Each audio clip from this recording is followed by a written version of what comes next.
Hey everyone, how's it going? It's 1 p.m. on 11/21, so we just got the closing bell, and big thing that's coming up in the next half hour is NVDA earnings. So that'll be really interesting to see. We also got the FOMC minutes released to us about 2 hours ago, so let's see how the market reacted to that. We can look over here at TLT starting at 11. You see that the prices for TLT started to go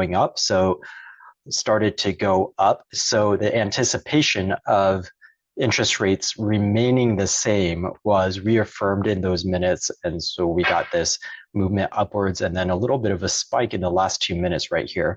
But overall on the day, we're really just flat. If I look over here on TLT, on the daily chart, you can see that this is just all we did was go sideways, really, minus 0.03%. So really no movement at all in TLT. I did note, however, if we go over here on this CME FedWatch tool, something kind of interesting happened, and that was this movement before yesterday. Yesterday, when we're looking at this, we had a 99.8% chance of us staying at 5.25 to 5.5%. And now the market, after today's FOMC minutes, we are actually pricing in the possibility of another rate hike at 5.2%. So that's kind of the opposite of what everyone was thinking. And if we look in January, same thing. Before it was 0%, or sorry, 2.1%, and now it's 5.2.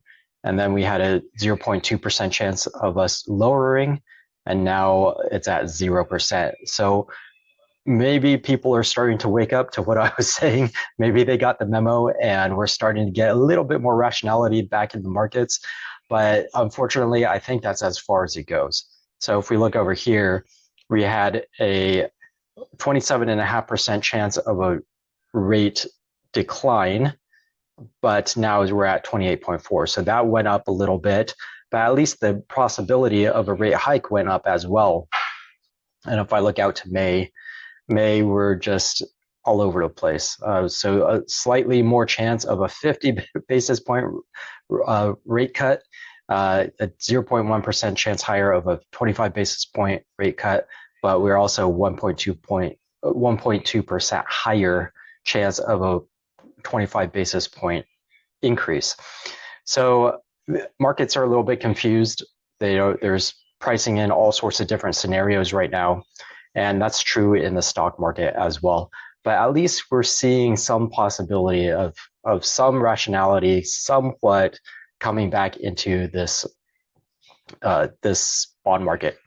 So with bond markets flat, that basically means there's no stimulus on the interest rate front or on the bond yield front. So there wasn't that to move around the markets today.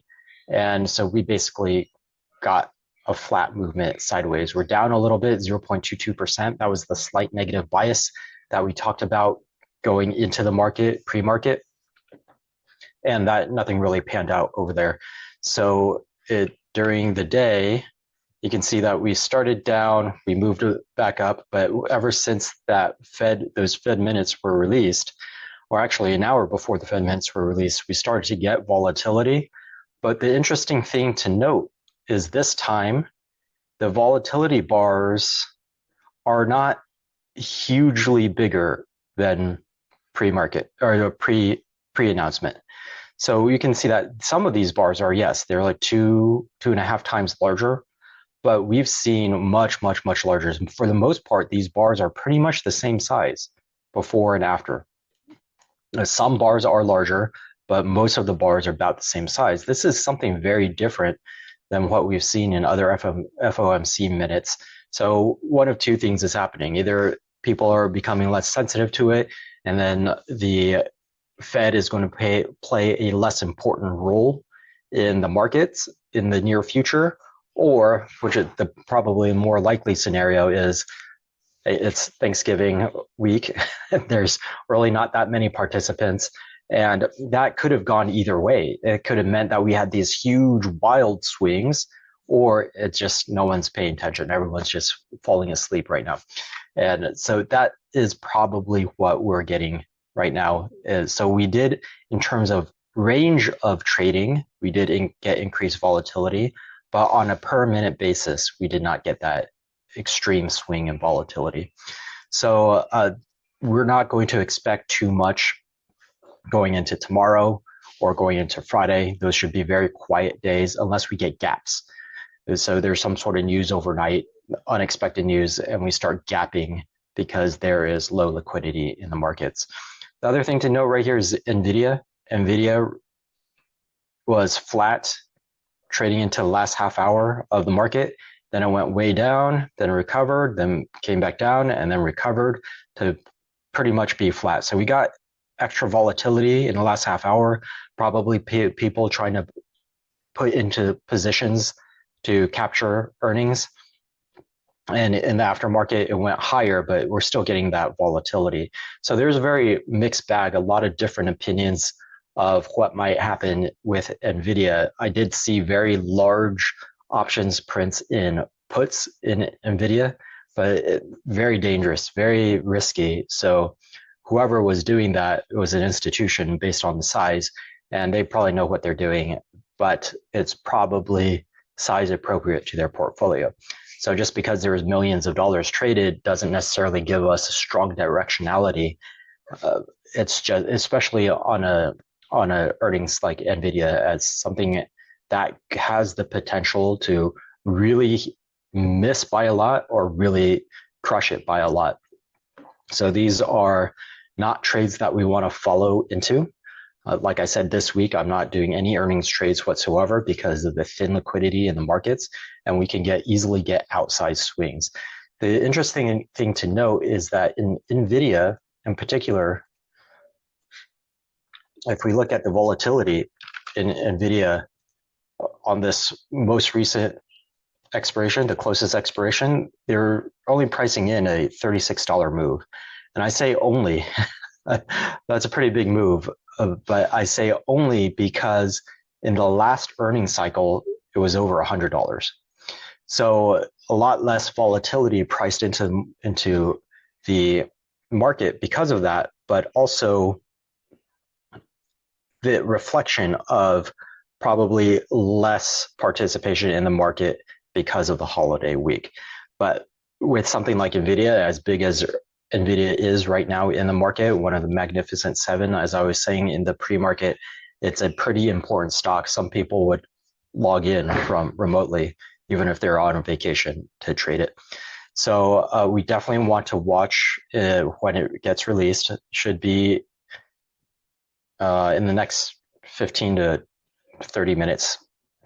We should start to see the post-market trading. We should see a spike either way. A lot of volatility, and then we'll see directionality. That'll tell us what, not necessarily what their earnings were or the revenue, but more of what's happening on the earnings call and what their forward guidance is. That's going to be a lot more important than whether or not they hit or miss on earnings or revenue. You can see today Tesla gave us a little bit of a fake out in the pre-market. It came down, and then immediately afterwards it started spiking up at the open, but then it's traded steadily. And this is the pattern, not necessarily this front part, but this sideways movement is the pattern of nearly all the stocks. So NVIDIA did something similar, but when it pulled back down, it pulled way lower than the open, whereas Tesla stayed above the open.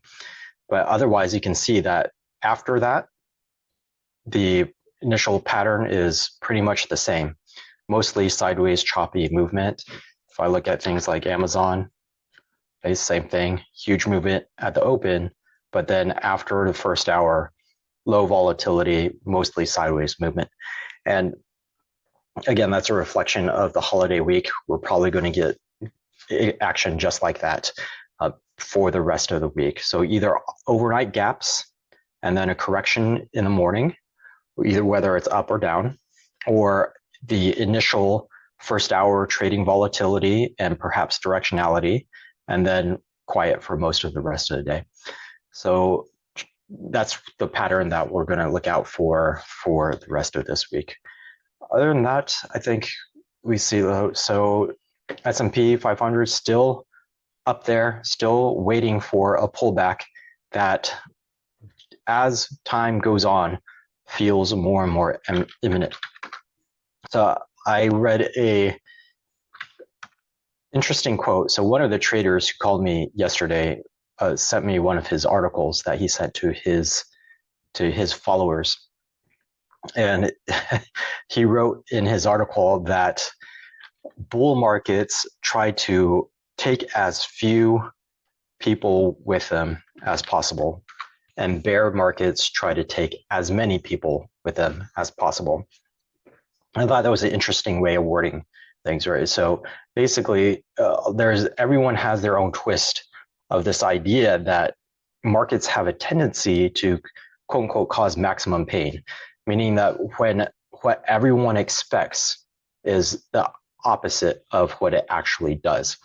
And so over here, it's going up, it's going up, it's going up. Then you have two pools of people who are like, oh, it's going to keep on going up. I'm so enthusiastic. I look at this. I missed out on this move. It's going to keep on going up, and they buy in. And then there's people who I fall a little bit more into this boat where it's like, okay, it's going to pull back. It's got to pull back at some time. Maybe I start putting in some shorts. And then it just keeps on creeping up. It's like, look at this gap up. Look at this gap up. Look at this gap up.